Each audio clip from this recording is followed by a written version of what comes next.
Let me also express our condolences to the Qataris on the tragic car crash that claimed the lives of your cherished diplomats, some of whom were known by our people, and they were supposed to be incredible people. So please extend our sorrow and best wishes. That was tough. That was really tough. On this extraordinary occasion, I also want to give our sincere thanks to President Erdogan of Turkey. He's always there when I need him. He's such a tough guy. He is tough as you can be, but we love him. And when they have a problem with you, they always call me to handle it. And usually I come through. We just have a good relationship, and we have from the beginning.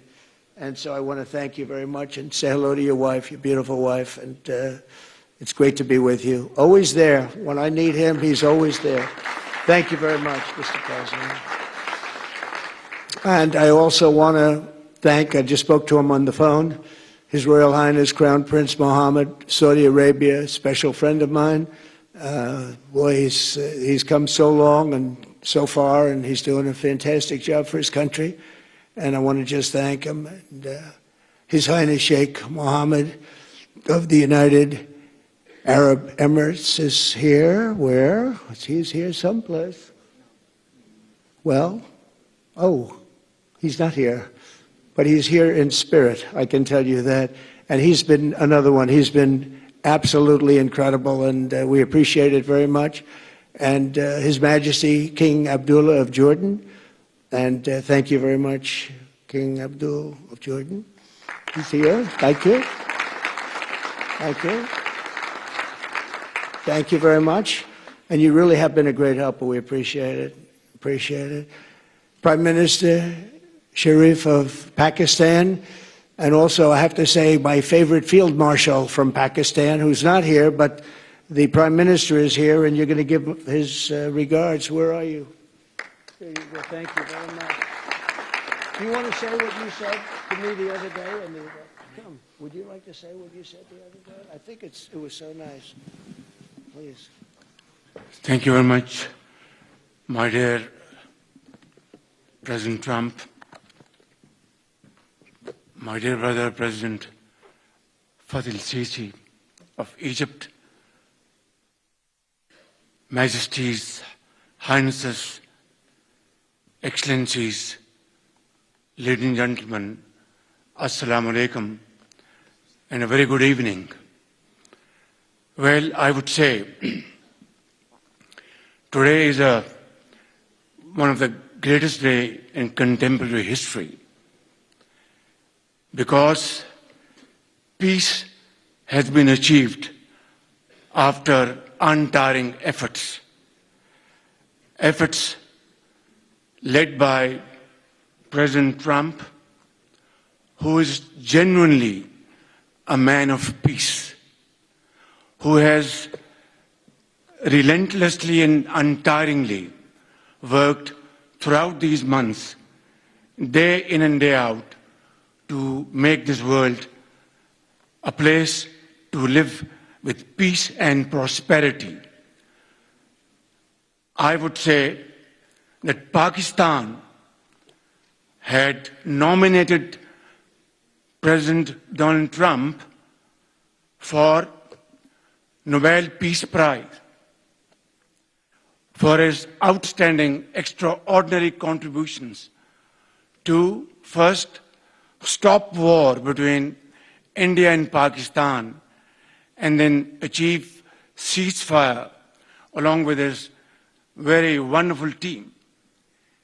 And today, again, I would like to nominate this great president for Nobel Peace Prize, because I genuinely feel that he is the most genuine and most wonderful candidate for Peace Prize, because he has brought not only peace in South Asia, saved millions of people, their lives.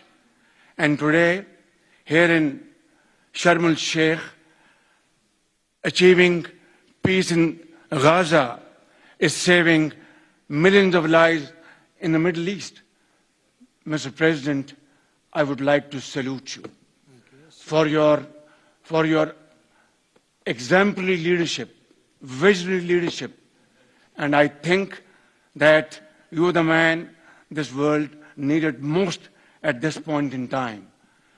World would always remember you as a man who did everything, went out of the way to stop 7 and today 8 wars. I would like to thank my very dear brother, Sheikh Tamim.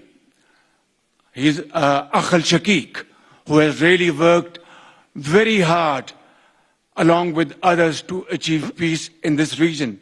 My very dear brother, President Tayyip Erdogan, His Majesty, King Abdullah, and of course my very dear brother, Mohammed bin Zayed of UAE, and of course my very dear brother, Crown Prince of Saudi Arabia. And he has also been very, very helpful and contributed very valuably in this wonderful peace process. Ladies and gentlemen, I wouldn't want to take more of your time. Suffice it to say, had it not been for this gentleman, not only, who knows, India and Pakistan are both nuclear powers. Had he not intervened along with his wonderful team, during those 4 days, the war could have escalated to a level. Who would have lived to tell what happened? And similarly, here in this part of the world, in the Middle East, Mr. President, your valuable contribution along with President Sisi, I think history will remember in golden words. I wouldn't say more, except God bless you, God give you long life to serve like this for all time to come. Thank you very much. So beautiful. Thank you very much. Wow. Thank you very much. Very kind. Thank you. Wow, I didn't expect that. Let's go home. There's nothing more I have to say. Goodbye, everybody. That was really beautiful and beautifully delivered. Wow, thank you very much. Also with us is President Prabowo, a very incredible man, of Indonesia. President, come in.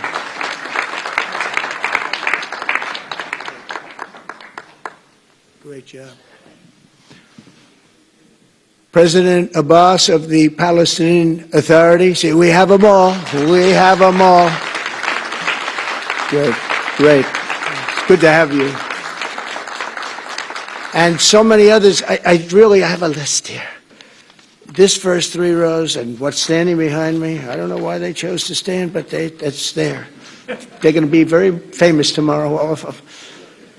We have the Arab League is represented by His Excellency, and thank you very much for being here. Thank you very much. We have Armenia, and Azerbaijan. That's a little war that we stopped. That's a little war. There they are. Look at them. They're sitting. When I met with them, it was in the Oval Office. They fought for like 31 years or some crazy number. And they had one sitting on that side of the Oval Office, one sitting. By the time we finished in 1 hour, they were both hugging each other. And now they're friends and they're getting along great. Look at it. So I want to thank you both. That's incredible. Really incredible. So you have Armenia and you have Bahrain, you have Canada. It's so great to have, in fact, the president called and he wanted to know if it's worthwhile. He knew exactly what it was. He knew the importance. Where's Canada, by the way? Where are you? Where are you? He knew the importance of this. He said, I want to be there. So many people have done that, they called. I mean, they heard about it. And these are not people that can do that very easily. They have pretty big schedules, to put it mildly. The most powerful people. And I appreciate you being here very much, Mr. President. Fantastic. Fantastic. And Cyprus, Egypt, the European Union, it's a lot of countries. France, thank you very much, Emmanuel. I would imagine Emmanuel standing someplace behind me. Where is he? I can't believe it. You're taking a low-key approach today. He's my friend. That's great. Good job. Thank you very much, Emmanuel. Germany, the new Chancellor of Germany he's easy to spot because he's very tall and he's very smart and he's doing a fantastic job for his country. Appreciate it very much. And congratulations, a big election. That was a big one. That was going to change things. Greece, we have Greece. We have Hungary. Oh, Victor, where is Victor? Victor. We love Victor. Victor, I call him.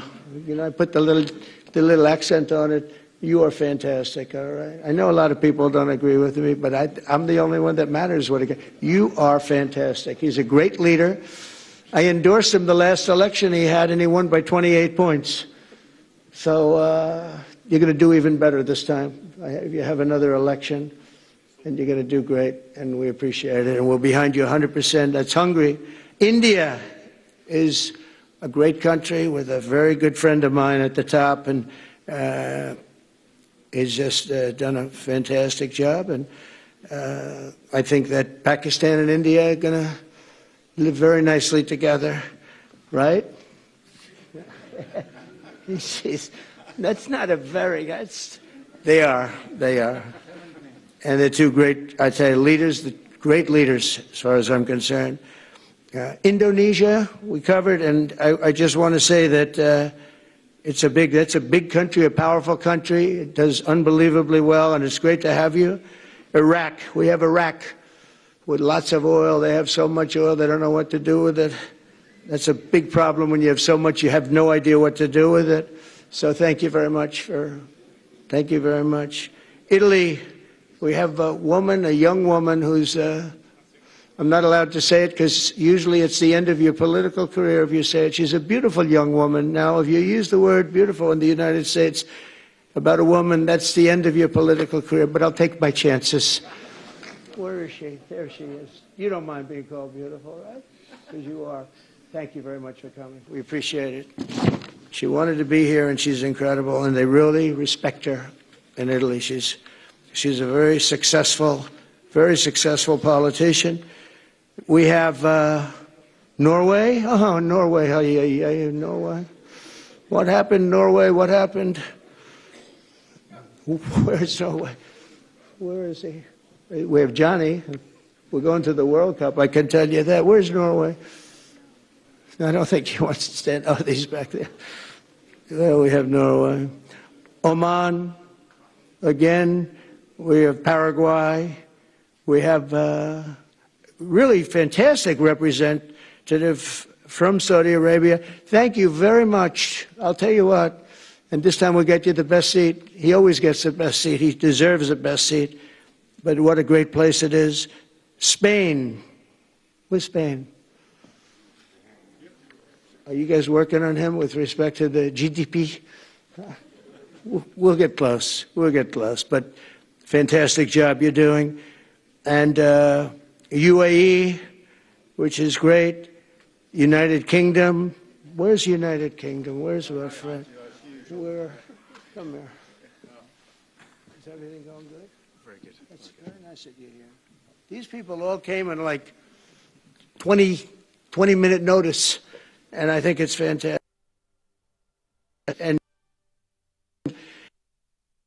a compliment to what we're doing, because what we've done is something very unique and very special. So it's perhaps the wealthiest and most powerful group of nations ever assembled at one time, which is a big thing. We have achieved together in recent days a change that really is historic, and it's going to be remembered forever. And I want to thank the American team for their amazing work, and I want to thank, I think he'll go down as the greatest Secretary of State in the history of our country. I really believe that, Marco, or I wouldn't say it. Marco Rubio, I wouldn't say it. Maybe I would. You're doing a great job. I'll tell you, he's on course to do it. We've done a lot of work in 9 months. We've done a lot of work. I say that, 1 year ago, a little more, but 1 year ago, America, the United States of America was it was a dead country. The king told me, and I use that He said, sir, 1 year ago it was a dead country. Today you have the hottest country anywhere in the world, and it is. It's the hottest country. So many investors are here.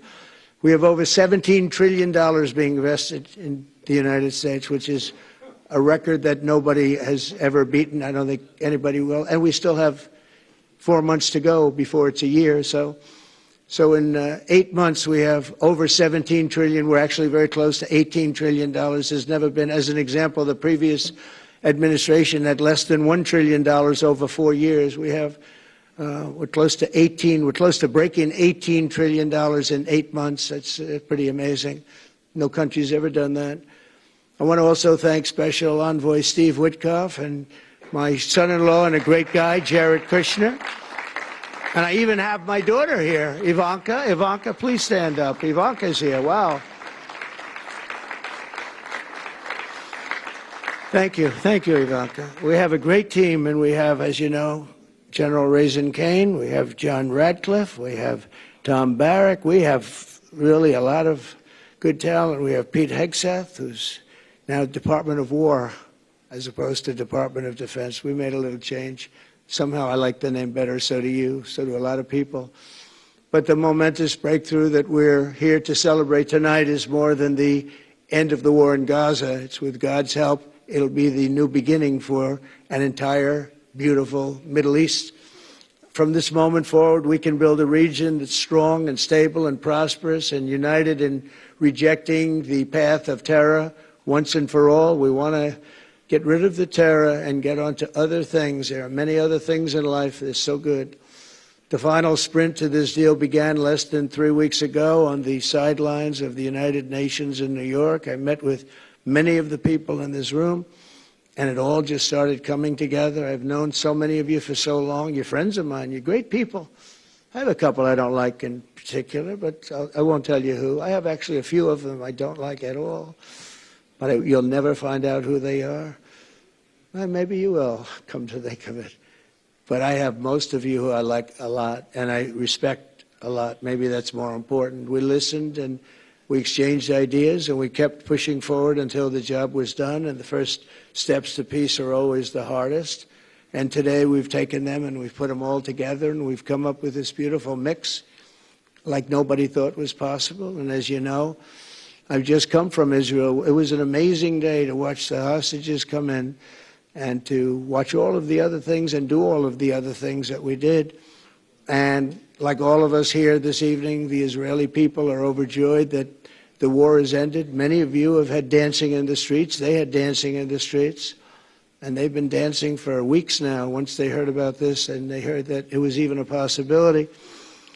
They're elated at the arrival of the hostages and excited to begin this new chapter for the entire region, and it's going to be that. And they are going to be great partners, and I hope everybody's going to join the Abraham Accord. I like to say the Avraham. I love Avraham, but somehow it doesn't sound as good when I say it as it does when some of my other friends say it who are from the region. But we're going to get a lot of people joining the Abraham Accords. We have the 4 great nations that did it early on, and they stayed with it. And then you had the Biden administration, which is the worst administration in the history of our country, and obviously they did nothing on that and anything else. And so it stayed at 4, and now a lot of people, even today, they're talking about all joining up. So many people have talked to me about that, and it's going to be a great tribute to really the United States. I mean, the United States has worked very hard in the Middle East, so it would be a tribute to us and to Jared and to Steve and to all of the people, Marco, all of the people that have worked so hard on that. And it really is going to bring, it's going to guarantee that it all stays together. You're going to do well, because the 4 nations do very well. I mean, they do extremely, they're wealthy, but they're a lot wealthier because of it. So I hope everybody's now joining up. Now we have no excuses. We don't have a Gaza, and we don't have an Iran as an excuse. That was a good excuse, but we don't have that anymore. All the momentum now is toward a great, glorious, and lasting peace. And our commitment to fulfilling the 20-point plan we developed together will be the crucial foundation for achieving that bright future. And it's being worked on right now as we speak. And we're actually in stage 3 and 4. It's not going to be, just divided down so simply. We can be long advanced on some of the things that we say we're going to do.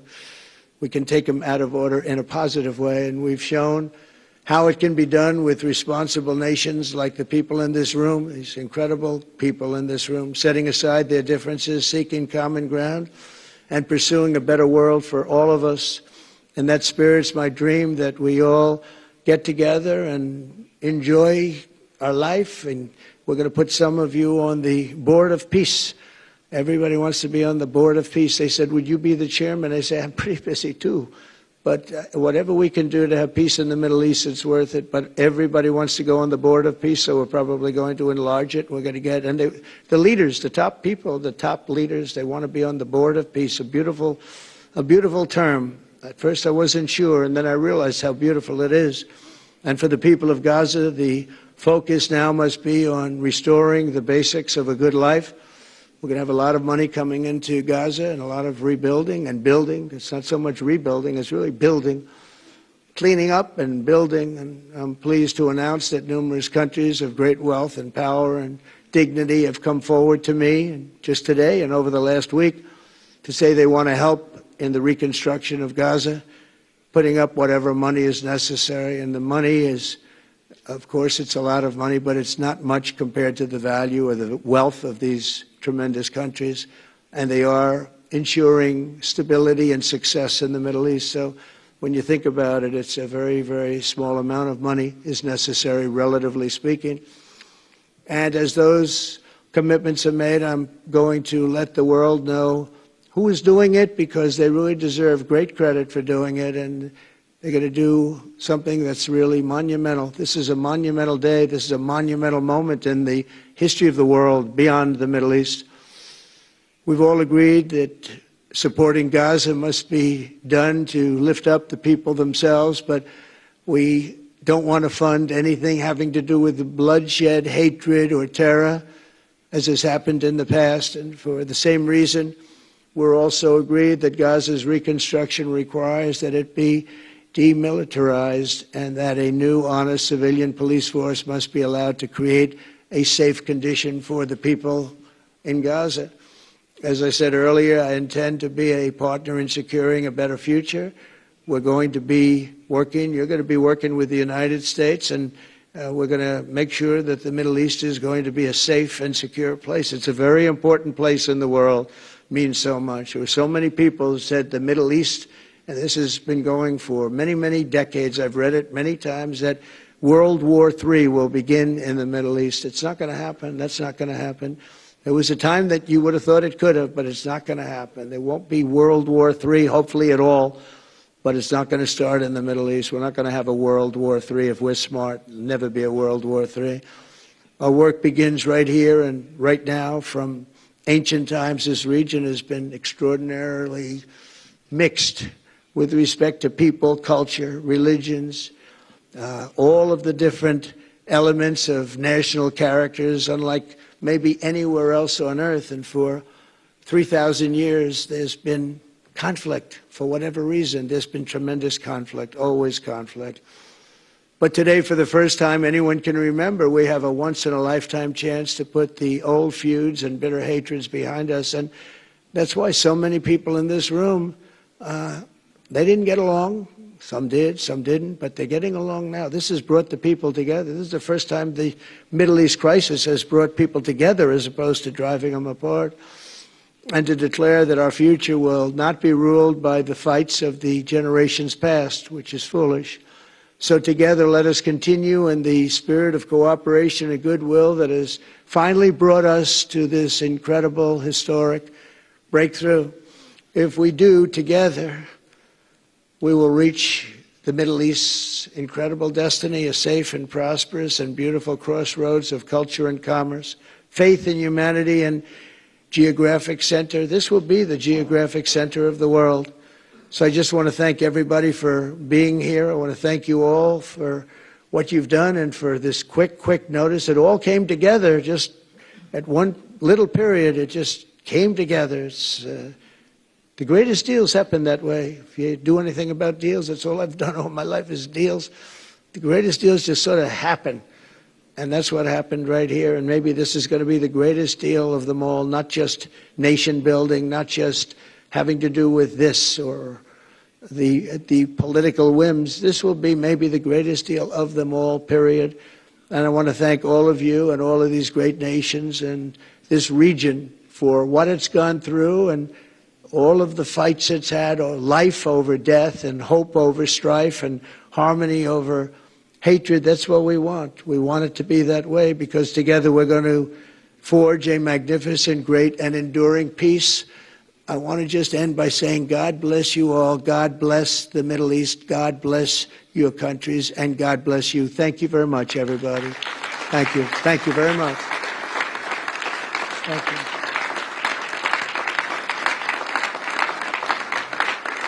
Thank you very much. So if we could ask the media to leave, and we're going to have a little conversation with all of these great leaders, which will take 5 minutes, and we'll just talk for a couple of minutes. But if we could ask the media to leave, would be great. Thank you very much. Thank you.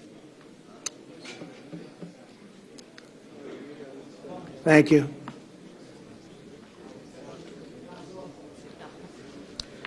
Donald Trump in impeccably vintage form at the Egyptian resort of Sharm el-Sheikh, along with a clutch of world leaders as they prepare to sign the agreement that hopefully will signal the end of the Gaza war. We will, of course, be bringing you the highlights of that event and all the other developments on this auspicious day in the Middle East.